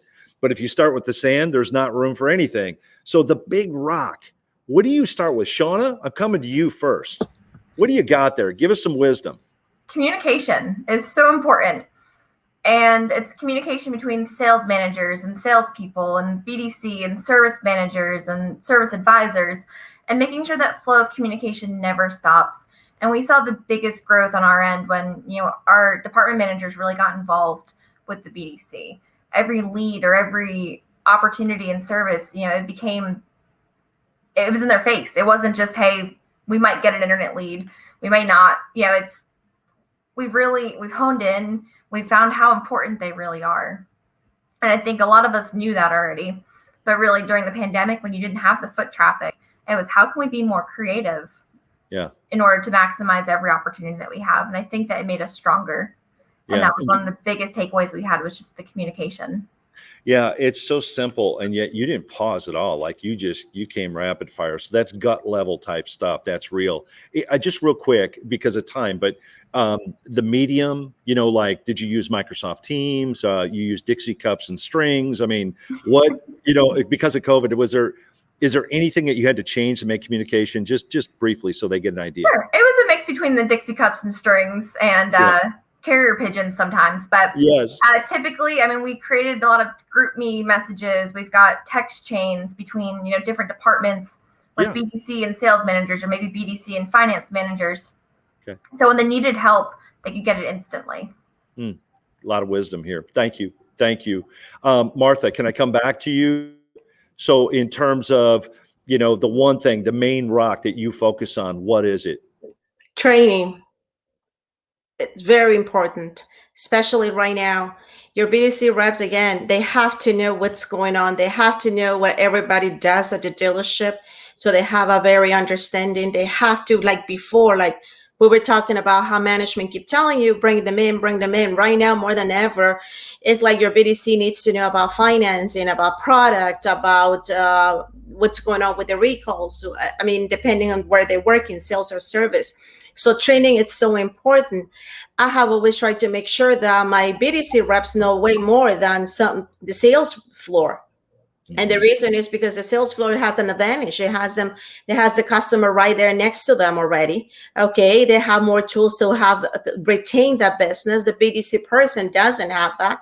So it has to use their skills over the phone to win the customers, business. It's the same thing in sales and service.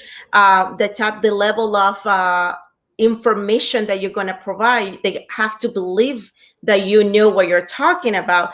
And another thing is that most of the time BDC reps are women. Okay. And a lot of people don't trust them on the phone talking about cars, especially when it comes to service. So you need to make sure that whatever they talk on the phone, it's very convincing. So you're only going to get that by training. Training is my main rock. So before, what the audience here doesn't know is, we were gathering for this shoot before everybody joined us. We were just talking offline as a team. And I was asking some open-ended questions about training. And Martha's passion clearly is training. At Traver here, we have virtual agents now because of COVID, but fairly good size, 55,000 square foot facility here. So we handle these calls for dealers as well as putting this program in stores. And, we want to always simplify what we do. And so around training, we use 3 words: helpful, friendly, kind. That's really what we're delivering. And the very first word is helpful.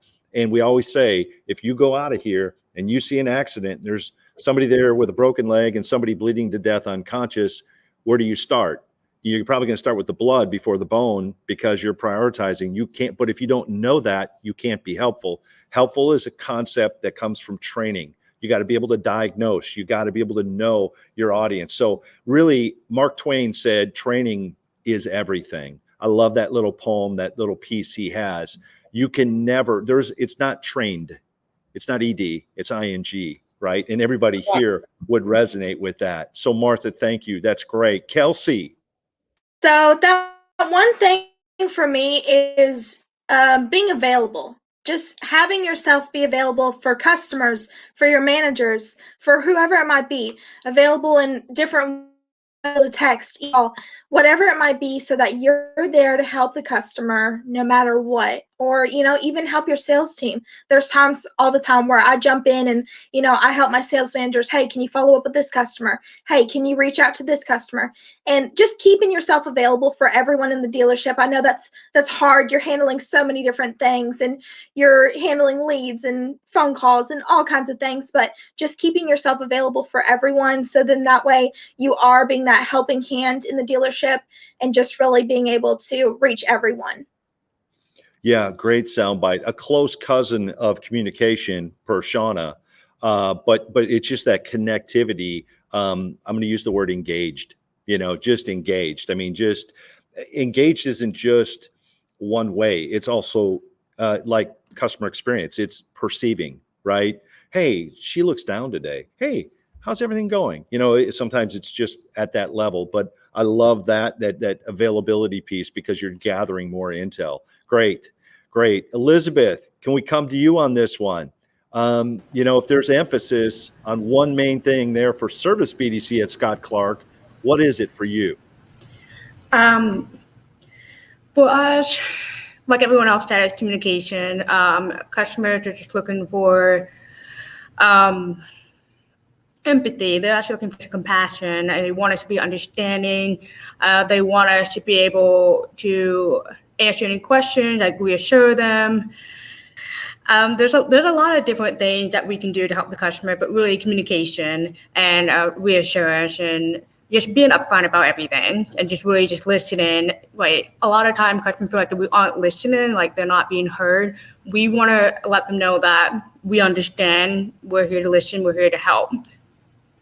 I'm going to go back to your safeguard word from before, and there's the value piece again. We all see it. It just resonates. So you guys have done a great job of establishing how we're going to do what we're going to do. Another thing about the E-Myth, that's what they taught. It's not what you do, but it's how you do what you do. And that really differentiates you. So Elizabeth, great soundbite. Sarah, I'm coming to you. So that big rock, what's the main thing and how do you keep it the main thing? The biggest thing, if I had to drive this home and talk about the biggest emphasis that you can have with that big rock, it's going to be empowering your people. You cannot have a successful BDC without empowering your people to make the decisions that need to be made on that phone call. And so, like everyone said, Martha tying back into training, Elizabeth and Shauna talking about communication. I mean, the biggest thing that is at the root of all of that is people being empowered to do their job and make the decisions they need to make for the customer. And so with us, the biggest emphasis that we have with our organization is really making sure that they're able to take that phone call and take the customer start to finish without having to transfer them or put them on hold a bunch of times. For us in the service BDC with Elizabeth does an amazing job at training all of the reps how to pull up the pricing information that we need to convey, to go over the recall information, to talk about all those important things and make the customer feel comfortable, and then go through the process of setting up that service appointment. And it's the same thing with communication on the sales side. The biggest thing that we have to be able to do is make a customer feel that we're taking the necessary steps to keep them safe, to keep us safe. But really the root of all of it is just empowering our personnel to make those decisions and not micromanage them or put steps in their way where they can't facilitate the customer's needs during that phone call. Outstanding. Well, okay, so think about this. 5 big words that you guys have laid on us: communication, training, be available, empathy, that's the subset of communication, and the empowerment piece where you literally give the keys to the Ferrari to the agent who's in the call. And so now there's ownership. I mean, you take those 5 and you repeat that, 100 times a day on phone call interactions, you're going to have something to do with where you end up that year. And it's a good thing. Sarah, will you do kind of just a 30-second, 1 to 10, what does this year look like for you guys? And any advice you have for our viewing audience? So the biggest thing for us this year is just continuing to grow our people and continuing to develop our processes for our customers. The big thing that we've got in place right now is putting additional capacity in our appointment scheduler so our customers can have more availability to choose when they want to come in. With our BDC, it's really making sure that they can handle that phone call start to finish, have all of the tools available to them to be successful, pulling pricing, booking rental cars, looking up information on statuses, being able to really be intelligent and thoughtful during that phone call. So I think 1 to 10, those are the biggest things that we're going to take away this year and really continue to drive home, because at the end of the day, that's going to separate us from our competition, to have all of that available. Sarah, always a pleasure. Thank you for the wisdom. Outstanding. Elizabeth, advice for our audience from a service standpoint, just closing thoughts, just 20, 30 seconds. I like to touch base on what Sarah said, like making sure that we empower our people, empower our rep to be able to make their decision. And I know I mentioned before communication. I'm very big on communication. We need to make sure we communicate with customers, communicate with other departments to make it a good experience for customers as well. But really, empowerment, communication is really what helped a lot.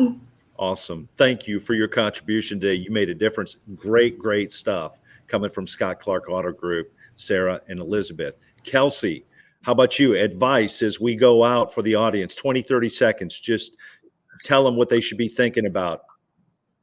Stay active with your customers, stay active with your salespeople, stay active with your management team.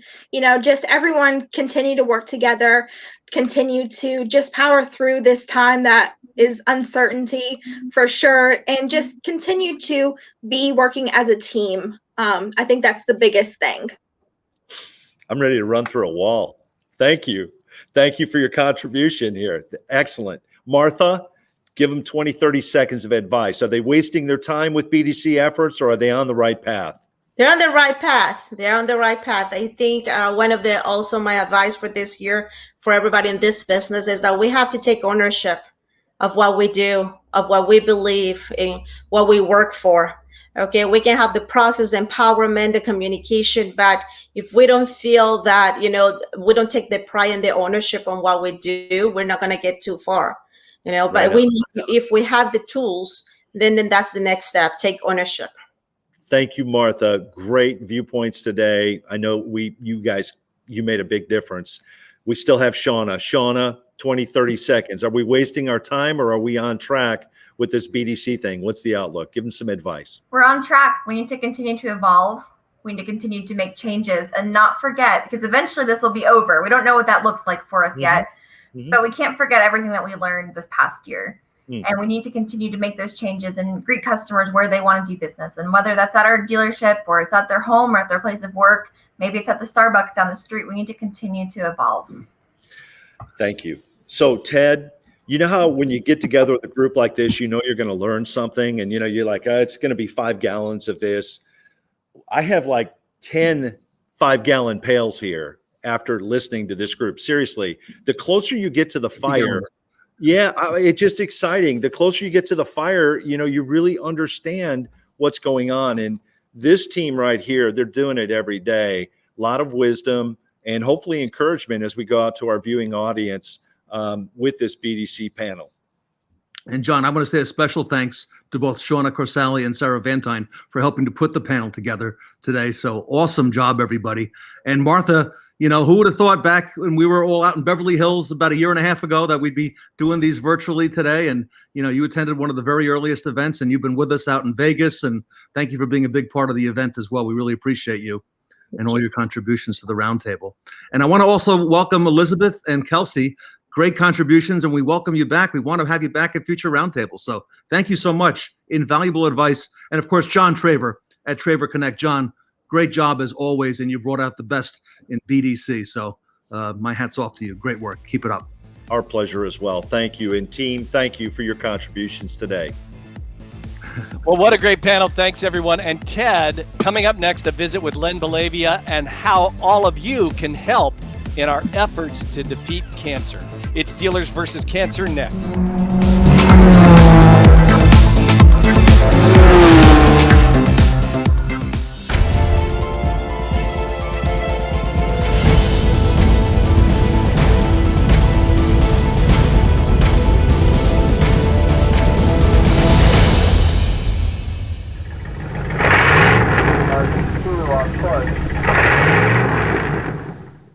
Welcome back to the Fixed Ops Roundtable, and we are humbled and honored to have with us today Leonard Belavia, the senior partner of Belavia Blatt PC at dealerlaw.com. Len, welcome back to the Fixed Ops Roundtable. Ted, it's a pleasure to be back. Thanks for having me. Len, you really helped kick this thing off just a few months back with a $50,000 challenge, Dealers versus Cancer, the Prostate Cancer Foundation. We got Jay Leno coming up a little later in the show. That's going to actually be on Thursday, and he's helping us also with creating awareness for this, this disease, and obviously things that we can do. Give us a little of the background, Len, on how Dealers versus Cancer all came about. Sure, Ted. As you may recall, it wasn't something I had planned. About four and a half years ago, I went for a routine physical, came out thinking everything was fine. And then I got a very disturbing phone call, and make a long story short, I was misdiagnosed as having late stage terminal prostate cancer. As you can imagine, I went into deep depression, a lot of anguish. I spent about 3 months doing what they counseled me, end of life planning, only to go into my office one day, pack my boxes, and get the most amazing phone call of my life. And that was from the head of the Cancer Society at this hospital in charge of oncology, and said they made a terrible mistake. And they misdiagnosed my blood samples, and that in fact I did not have prostate cancer. That's a very short version of a very tumultuous period in my life. And after I exited that and went back to my regular routine of practicing law and representing dealers, I decided that I was going to go out and mobilize the automotive industry under the initiative called Dealers versus Cancer, because I was spared. And ironically, I spent my entire career representing dealers in wrongful termination cases. Well, I had one of my own. So I wanted to mobilize my own clients and the industry, because I know of no industry that's more generous and philanthropic than the automotive industry, both dealers and suppliers and vendors and consultants, the entire industry. And Ted, you've proven that to be true. So Dealers versus Cancer came into existence, and now we're going to do as much as we can for the Prostate Cancer Foundation out in Santa Monica, California, to raise as much money to wage this battle against prostate cancer. We would like to mobilize our audience, our sponsors, and our attendees to help support this worthy cause.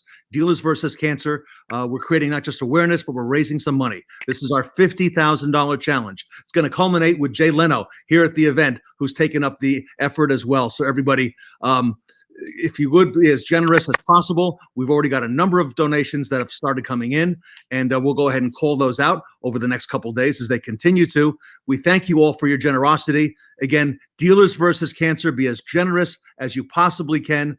We've had a number of organizations make commitments as well, and we're going to continue to talk about that here throughout the show. Len, I want to thank you so much for your support. We could not have even thought of such a worthy charity. And then to think that we're going to have Jay on the show talking about this, I mean, just unbelievable that this has all come about in the last few months. Well, thank you very much to what you're doing, Ted. Thank you to Jay Leno, and thank you to the entire industry. Everyone, Dealers versus Cancer, be as generous as possible. Thank you.